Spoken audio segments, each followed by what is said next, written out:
صباح الخير حبايبي عاملين ايه؟ يا رب تكونوا بخير. فيديو جديد النهارده ان شاء الله. بس قبل ما نبدأ الفيديو نصلي على رسولنا الكريم عليه الصلاة والسلام.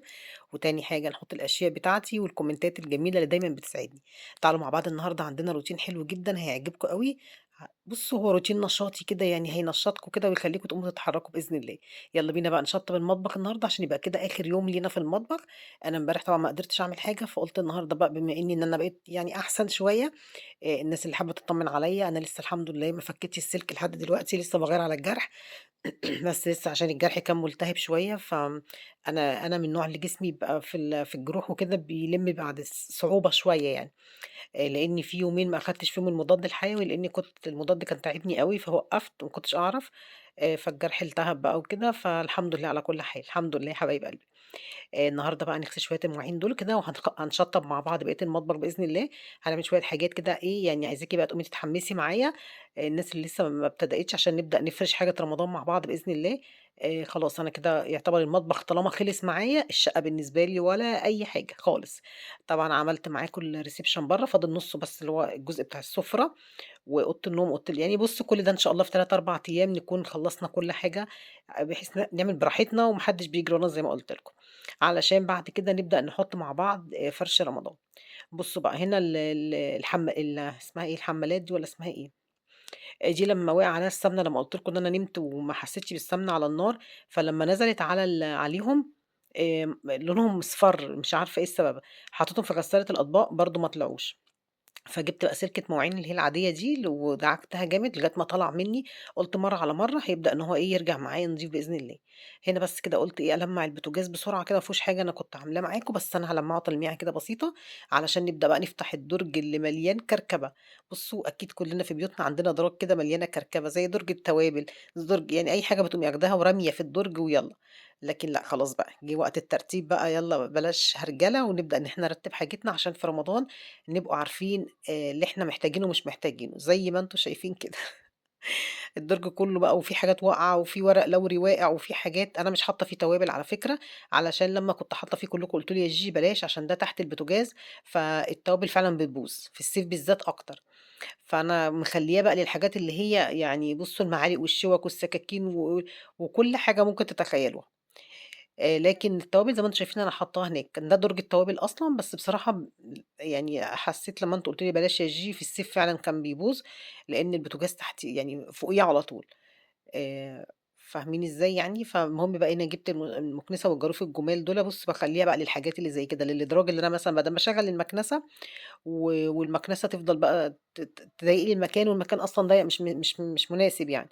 فهو يا دوبك كده بالجاروف الصغير ده لمّيت كل التوابل اللي واقعة والحاجات اللي واقعة فيه. وبعد كده بقى بامسك فوطة فيها كلوريكس ألوان وحبّة مَيّة. وأفضل بقى إيه، أي حاجة عندِك، لو عندِك داوني، عندِك أي حاجة، المهم إن هي هتنضّف معاكِ، اعملي بيها. فبدأت بقى الأدراج كلّها. في أدراج طبعًا ما صورتهاش معاكم عشان الوقت بس الفيديو طوّل منّي، فأنا عملتها مع نفسي يعني، اللي هو درج الخلاط وبس يعني. المهم بقى مسحته كويس جدًا، ومسكت بقى كل الحاجات اللي أنا دي قعدت أفرِز فيها، الحاجات اللي أنا في حاجات مثلًا إيد معلقة تبقى مكسورة. مش فاهمين أنتم، في غطا توابل مش موجود، مش عارفة إيه، حاجات بلاستيكات، معالق بلاستيك. لمّا بنجيب مثلًا وجبة والّا حاجة بقى معالق، مناديل، الحاجات دي كلّها. كل ده هنفوّره وهنضبّط الدنيا ونرجّع الدرج زي الفل. مسحت كل حاجة زي ما أنتم شايفين كده أهو. كل حاجة، والحاجة اللي أنا حسيت إنها عايزة تتغسل باحطها في الحوض. طبعًا أنا كده ده النهارده يعتبر بالنسبة لي آخر حاجة في المطبخ خلاص، فاضل بس إن إحنا بقى نفرش مع بعض حاجة رمضان. العلب اللي أنا كنت جايباها معاكم اللي هي الأكريليك دي هنحطها إن شاء الله في التلاجة ونحط إيه، يعني نرص فيها بقية الحاجة. أنا باعمل على مهلي خالص واحدة، واحدة. لإن أنتم عارفين أنا عاملة عملية والجرح صعب يعني، جرح كبير جدًا على فكرة، مش سهل. و أنا بصراحة أنا ذُهلت لمّا شُفتها، أنا كنت مفكّرة الموضوع يعني حتّة كده صغيّرة والّا حاجة. لمّا صوّرتها وكده وشُفتها يعني عارفين اللي هو اتّاخدت كده. صعب، الموضوع صعب يا جماعة، الموضوع صعب. حاسّة الحمد لله، الحمد لله على كل حال. زي ما أنتم شايفين كده كل دي كركبة في بعضها كده كُلّه على بعضه، فأنا أخدت بقى كده وخدتها على الحوض على طول غسلتها. الطبق اللي أنتم شايفين ده فيه فراولة، بس هي متبقية مني. طبعًا يا بنات عايزة أقول لكم النهارده، بس أنا عايزاكم كده دعوة حلوة كده لأم عبيد. بالله عليكم تدعوا لها وتدعوا لولادها الصبيان. وتقولوا لها ربنا يخلّيها ليّا بجد، سِت جميلة وسِت محترمة ودايمًا بتسأل عليّا ومهتمية بيّا جدًا وهي في آخر البلاد. فباشكرِك من عبر الفيديو بتاعي وباقول لِك ربنا يديم المعروف بيننا وبينِك بإذن الله. دعوة حلوة بقى كده لأم عبيد وتقولي لها كده إيه جيجي بتقول لِك يا رب يدومِك نعمة في حياتها. زي ما أنتم شايفين كده حبايب قلبي، هنبدأ بقى نحط المعالق الخشب كلّها كده لوحدها أهو. واللي هي الحاجات بقى إيه المقورة والمش عارفة إيه، يعني الحاجات اللي فيها الشكل الخشبي فاهمينها إزاي؟ كده يعني كل ده، وناخد بقى الstainless والحاجات دي، بُصّوا بقى أحلى طقومة ممكن تستعمليها في حياتِك هي اللي أنا كنت داخلة بيها، هم دول الباقيين من عندي من ساعة جوازي، اللي هم الحاجات الstainless اللي هي المغرفة والمعلقة مش البلاستيكات الحاجات دي كلها ما لهاش أي لازمة، هي الحاجات دي اللي بتدوم بُصّوا فضلت موجودة عندي لحد دلوقتي، بُصّوا بقى الدرج لمّا اترتب تحسّي إن الدنيا هدِت والدنيا بقت سهلة وجميلة. كان الأول صعب أوي، الموضوع كان صعب يا جماعة، الموضوع كان صعب. بُصّوا بقى الخِلّة واقعة في الإدراج وبتاع برضه أخدته غسلته ونشّفته كويس، أهم حاجة يا بنات تنشّفوا الإدراج كويس جدًا عشان ما يلملناش صراصير ولا نمل ولا حاجة، لإن المطابخ بالذات لمّا بتلاقي فيها صراصير بيبقى بسبب إن الحاجة بتبقى مبلولة، فعلى قد ما تقدري يعني ضبّطي حالِك. هنا بقى بدأت أفرز بقى الشوك من المعالق، طلّعت على عددنا بس والزيادات كلّها شِلتها. يعني طلعت على عددنا وقُلت لو جالنا أي حد أروح أجيب من البوفيه من برّه يعني حاطاهم برّه. هنا برضه أخدت كل الحاجات الشوك اللي بتاعة اللي بناكل بيها التورتة، الكيكة، المقصّات، كل ده حطيته والسكاكين مع بعض، وخلّيت المعالق اللي إحنا بنستعملها قدّامنا عشان إيه، ما تتوهش منّي. دي المعالق اللي كانت سمورة جايباها لنا من الإمارات معاها، فأنا بقى شايلاهم كده لرمضان عشان أمّا نعمل بقى جيلي، رز بلبن، كنافة بالكاستر، الحاجات اللي بتبقى في الكوبايات دي نعمل بيها. دي بقى الحاجات الفُرَش اللي أنا بامسح بيها البوتاجاز وكده، غسلتهم ونشفوا وحطيتهم برضه في الدرج كده على جنب عشان باحتاجهم دايمًا للبوتاجاز، لمّا بيكون في بُقعة والّا حاجة. ما تنسوش تحطوا أشيائي لو سمحتوا. absolutely يا جماعة، absolutely وما تنسوش. آآ كده برضه كمان شِلت السجادة، خلاص السجادة دي عايزة مش تتغسل، دي عايزة يتولّع فيها. والله. سِبتها لآخر حاجة، قُلت خلّيها تتبهدل خالص عشان بدل ما أقف يعني في الأرض تبقى فاضية كده، خلّيها تتبهدل. هنا بقى جِبت شوية كلوريكس ألوان ودعكت بقى البوتاجاز خلّيته زي الفل. بس بقى جيت أشيل الإزاز عشان في فاصل بين الإزاز والإزاز، المَيّة دخلت جوّه ما عرفتش بصراحة، فقُلت بقى أخلّيها يوم كده يكون جوزي قاعد يوم إجازة، واخلّيه يفُك لي الإزاز بس، أغسله وأرجّعه تاني. أنا غسلته من برّه من ناحيتين، بس برضه حاسة إن هو لازم تشيلي الإزاز تفُكيه من بعضه. مسكت الفرن بقى من جوّه لو في أي دهون والّا أي حاجة بالصاج بتاعه بكُلّه، أخدت بقى الصاجات دي طلّعتها برّه، هاغسلهم في الحوض معاكم والشبكات طبعًا الشبكة دوّختني، أكتر حاجة دوّختني الشبكة، اللي هي بتبقى هتشوفوها دلوقتي الstainless اللي أنا هاغسلها معاكم دي، ليه دوّختني؟ لإن فيها دهون كتير ومصفرة، فكان لازم يعني بُصّوا عمود، عمود يتغسل بالسلكة، بس هتشوفوه دلوقتي معايا خلّيته زي الفل. مسكت البوتاجاز بقى كُلّه كده داير ما يدور، طبعًا في حد هيسألني يا جيجي إيه الإخرام اللي تحت لمّا تقفلي البوتاجاز دلوقتي إيه الإخرام دي؟ هاقول لكم، شايفين تحت خالص دي، ده دولاب المطبخ. البوتاجاز أنا المفروض لمّا نيجي نعمل بوتاجاز أي حد يحط بوتاجاز built in المفروض البوتاجاز ما يبقاش على الأرض كده تحت، لازم يبقى مكان مكان درج المعالق فوق، ليه؟ عشان التهوية. فطبعًا لمّا كنت باولّع الشواية كانت كل شوية تتطفى منّي بسبب إن ما فيش تهوية، الدنيا مكتومة والدنيا مقفولة عليه، فهو لو فوق كان هيبقى في تهوية والدرج ده يبقى تحت، بس كان هيبقى صعب إن أنا أحط درج المعالق تحت كل أمّا أعوز أنزل في الأرض تحت عشان أجيب معالق وبتاع، هو النظام كان يعني في غلطة كده عندي يعني أنا ما قدرتش إن أنا أعملها، بس يالّا الحمد لله، الحمد لله على كل حال. ربنا كريم جدًا والله.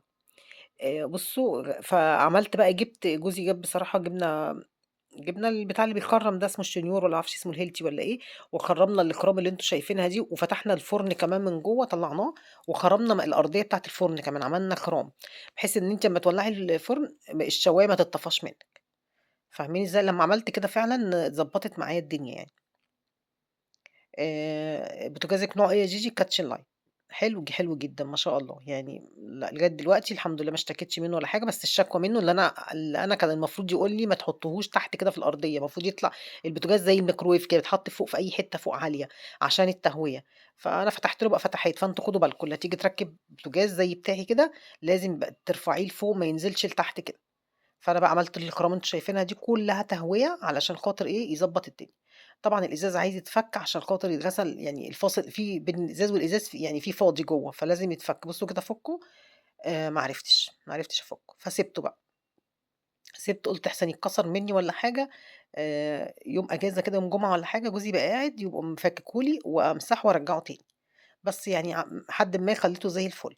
طبعًا كنت عاملة المطابخ معاكم كلّها من فوق الشبابيك ومخلّية الدنيا زي الفل، دخلت بقى على الصاجات بتاعة الفرن كده، برضه كلوريكس ألوان أو اللهلوبة اللي أنا هتشوفوها معايا دلوقتي دي بقى بتخلّي الدهون في ثانية بتدوب.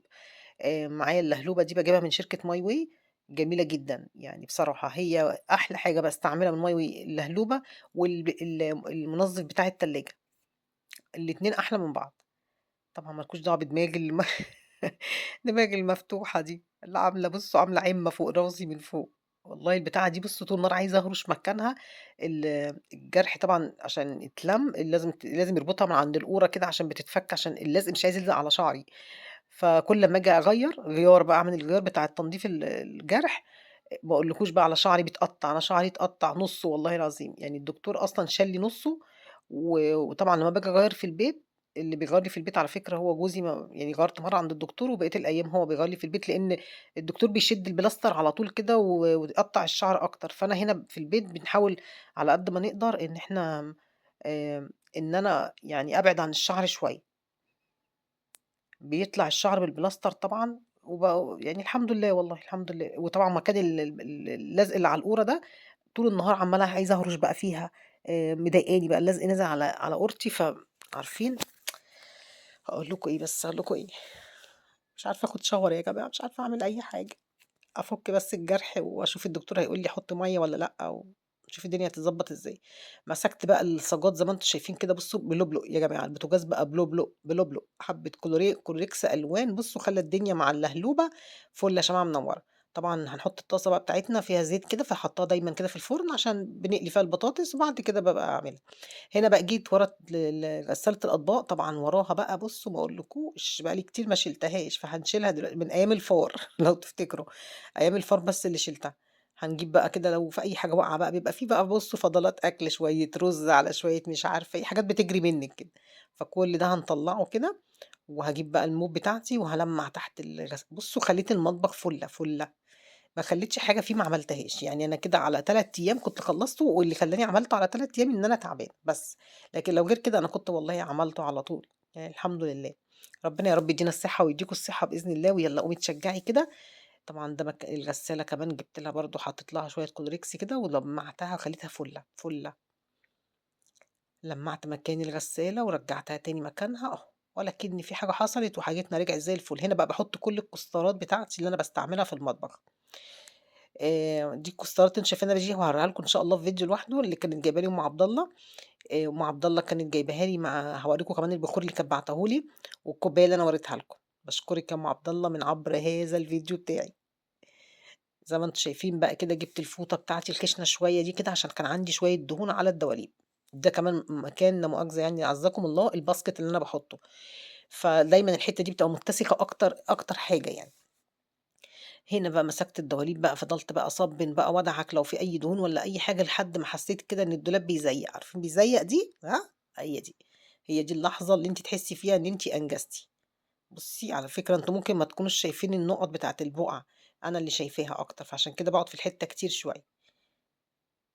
هنا بقى الحتة اللي عند الغسالة جيت بقى أشيل ورق الغسالة زي ما قلتوا لي وعملت بالاستشوار ما طلعش، فأنا قُلت إيه خلّيها كل مرّة باقف كده باشيل حتة منها، لحد ما تتشال إيه كلّها إن شاء الله. أهو يا بنات كده زي ما أنتم شايفين وال وال وال المقابض بتاعة الدولاب دي كمان تتعمل، والله أنا غلطانة جدًا إن أنا ركّبت المقابض دي، لإن بصراحة يعني بُصّوا مثلًا لو لابسة روب مثلًا أو لابسة حاجة فيها جيب أو جلابية فيها كُم، بتقوم دي شابكة فيه وأقوم مكفية على وشي، الحلة على النار، يعني عارفين يعني خطر والله بجد.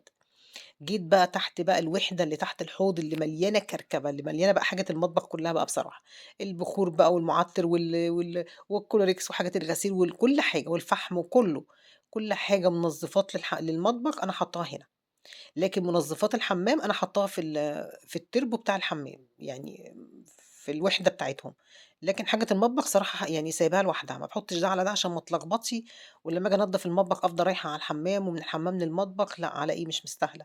يبقى أنتِ كل حاجة تنظّميها بُصّوا أنا جايبة وحدات كده للتنظيم أهي، باحُط فيها الحاجات اللي أنا محتاجها، حاجات بقى لغسالة الأطباق والمسحوق بتاع غسالة الأطباق والمُعطِّر وكل حاجة،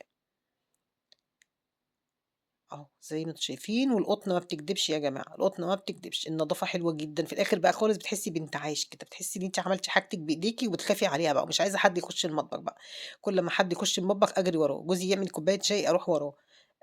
في إيه لأ الشاي وقع على الرخامة، السكر وقع على الرخامة، عارفين أنتم اللي هو إيه في الأول بس كده في الحماس بقى شوية حماس، بعد كده بقى الموضوع بيتنسى فخلاص كُلّه بينسى بعد كده، دي بقى فوّت كمان green way حطّاها كلّها هنا اللي هي بتاعة الإزاز بقى والبودر المعجون والحاجات اللي أنا باستعملها في التنضيفات والصابون بتاع الحاجة، باحطّهم كلّهم في علبة واحدة، بحيث إن أنا أمّا آجي أنضّف ألاقي الحاجة كلّها قدّامي وتبقى سهلة عليّا. أهو رجّعت كل حاجة زي ما أنتم شايفين كده، وبُصّوا كل حاجة تمام التمام، فُلّة شمعة منوّرة، باخلّي الحاجة اللي هي دايمًا باستعملها دايمًا زي الصابون السايل ال المُعطِّر بتاع الغسيل، الحاجات دي كلّها دي بتبقى قدّامي، لكن غسالة الأطباق مش دايمًا باغسل فيها، فالحاجة بتبقى ورا شوية. طبعًا اللي أنتم شايفينه الصيني اللي أنا حاطاه تحت ده، ده بقية النيش اللي كان على السلِّم برّه اللي اتسرق، دي الحاجات البسيطة اللي اتبقِّت عندي، كانت كرتونة واحدة كده، فلمّيتها كلّها وحطيتها هنا تحت، لإني مش باستعملها بصراحة كتير. خلاص رجّعت كل حاجة ورجّعت الفحم بتاعي كنت حاطاه في العلبة اللي هو دي، بانزل أشتري كده فحم بس بصراحة مش حلو خالص بصراحة، مش عارفة ألاقي فحم خالص كويس، كل الفحم اللي باجيبه مُرطّب، يعني تيجي تولّعيه يا دوبك يولّع منِّك وتطلعي بالمبخرة برّه يتطفى على طول. هنا بقى كان آخر حبّة صابون سايل، فكان عايزة بقى أخلص من العلبة عشان عاملة زحمة تحت، كنت أنا جايباه عرض كده 2 علبتين، دي خلصت اتبقى التانية اللي هي أصغر منها شوية. ساعات باروح فتح الله كده بيبقى عامل عروض يعني. هنا بقى كنت هاعمل أكل معاكم بس لقيت الفيديو طوّل منّي ما صوّرتش بقية الأكل. كنت عاملة صدق ولحمة مفرومة كده على جنب وحبّة مكرونة، يعني النهارده قضّينا الدنيا كده هُم عارفين إن أنا تعبانة، فبصراحة يعني مستحملينّي يعني. أهي اللهلوبة زي ما أنتم شايفين والروب بتاعي ما شاء الله يعني بقى مليان مَيّة ودي بقى بتاعة الأطباق اللي باصفّي فيها الكوبايات والحاجة، برضه مليانة مَيّة لمّا بتنزل فيها كتير كده وتقعد أسبوع والّا حاجة بتصفر، فبحتّة سلكة كده واللهلوبة بتاعتنا وخلّيناها زي الفل، هتشوفوها دلوقتي بتلمع، بتلمع كده. يالّا بقى قومي اتنشّطي كده معايا والمَيّة اليومين دول الجو اتعدل شوية يعني سيكة كده، فيالّا قومي بقى كده اتشجّعي وأنا عارفة إن كلّكم نضاف وجُمال وناس جميلة، بس يالّا أنا باشجّعِك بقى أكتر عشان تقومي كده تعملي حاجتِك. خلاص غسلتها ورجّعتها مكانها أيوه كده. طبعًا كل اللي فاضل لي في المطبخ إن أنا أمسك كل الأطباق دي كده أفرزها، أشوف الأطباق اللي أنا في أطباق بتبقى محطوطة كده ما لهاش يعني ما بتستعملهاش، مش عارفة إيه السبب، بس هي في أطباق معيّنة بتحبيها وفي أطباق بتبقي سايباها. هنا بقى جيت ورا التلاجة، طبعًا ورا التلاجة ده مش دايمًا بنشيله كلّنا في بيوتنا يعني، صعب إن أنتِ تجرّي كل شوية التلاجة، فأنا بس لقيت شوية كده إيه، حاجات وراها ومحتاجات، حاجات ومحتاجات. جيت بقى على الحيطة كده، قُمت مصبّناها برضه كمان، طبعًا أنا كنت لمّا جِبت الغسالة الجديدة بتاعة الهدوم، طبعًا كنت عاملة تحتها ومخلّياها زي الفل، ما حدّش رَد عليَّ في موضوع أنا قريت الكومنتات على فكرة، كام كومنت بس، ما حدّش رَد عليَّ وقال لي: "يا جيجي ألغي زرار العصر إزاي من الغسالة عشان مش زي الغسالة التانية اللي عندي، عايزة ألغي زرار العصر عشان أغسل الستاير." فاكتبوا لي في الكومنتات النهارده، أرجوكم، أرجوكم. زي ما أنتم شايفين كده بقى جِبت الموب بتاعتي وأخدت الدولاب الحتّة اللي أنا مش طايلاها من فوق، وجيت بقى تحت كده رشّيت شوية كلوريكس ألوان، وبصوا خلّيت الأرض زي الفل إزاي. أها، القطنة إيه، اكتبوا أنتم بقى. طبعًا شِلت الفيشة طبعًا عشان ما يجراش حاجة للتلاجة وزقّيتها واستنيت عليها شوية كده وبعدين رجّعت الفيشة تاني. أهو، بُصّوا الموضوع ما خدش حاجة ولا أي حاجة، ضبّطنا مطبخنا، مطبخنا مش كبير أوي أي نعم، بس أخد مني 3 أيام زي ما قُلت لكم عشان أنا ما كنت تعبانة. هنا بقى زي ما أنتم شايفين أهو الريتاش كانت واقفة ترغي معايا شوية، أنا مش عارفة أنا عاملة كده ليه، بس ماشي عادي. واقفة ترغي معايا بنتكلم كانت جات من المدرسة، بدأت بقى إيه خلاص فاضل لي بقى اللي هُم الضرفتين دول كده يتلمّعوا، عشان كده أطلع من المطبخ الحمد لله، كده أنا إيه راضية على المطبخ بُصّوا 100%. آه والله، الحمد لله كده خلص وكلّه اتعمل فيه كل حاجة اتعملت فيه. باخد بقى مطرح إيدينا كده مطرح ما بنبصّم بإيدينا في بصمات لإن هو لونه فاتح شوية لونه grey كده، إيديكِ وكل حاجة بتبان فيه. فوطة بقى معانا كده مبلولة، ونمسح بقى ونرجع نشطف ونمسح كده عشان ما يجيّرش مننا، وخلّصت المطبخ أديني خلّصته معاكم أهو، حسيتوا بحاجة؟ زي شَكّة الدبوس يا جماعة عادي خالص، أنتِ في الأول بس بتبقي متضايقة وباصة مش عارفة تبدئي منين، بس أول ما بتخشي المطبخ بتلاقي ربنا سهّل لِك الأمور كده والدنيا تمام. جيت برضه على الجنب ده مش هنسيبه بقى مع آخر حتّة في المطبخ دي بقى، دي خلاص الfinish الأخير بقى، هنضبّط كده ولمّعنا المطبخ وراح فُلّة شمعة منوّرة. اتبقى منّي شوية كلوريكس ألوان نزّلتهم على الأرضية كده وندعك بقى بالمكنسة، الحتت بقى اللي فاضلة دي كده خلاص، إحنا خدنا من تحت كل حاجة، تلاجة وبوتاجاز وغسالة ومِيّة، مِيّة. طبعًا مش هافرش بقى دلوقتي حاجة، هاسيبها بقى كده لغاية ما أعمل الطُرقة ونخلّص بقية الشقة، ويبقى نفرش مع بعض بقى إيه، السجادة اللي إحنا جايبينها التانية دي معانا والستارة نركّبها، ويبقى كده خلاص الحمد لله. طبعًا بقى مش هنعمل حاجة في رمضان يا جيجي، لأ طبعًا إيه، أنتم بتتكلموا إزاي يعني؟ كل أسبوع كده برضه يعني إيه، تلميعة مطبخ بسيط، الحتّة بتاعة فوق البوتاجاز دي تتمسح، عشان ما يجيش بس علينا العيد والدنيا تتضبّط. كده خلاص الفيديو خلص معاكم، أشوفكم بُكرة بإذن الله والسلام عليكم.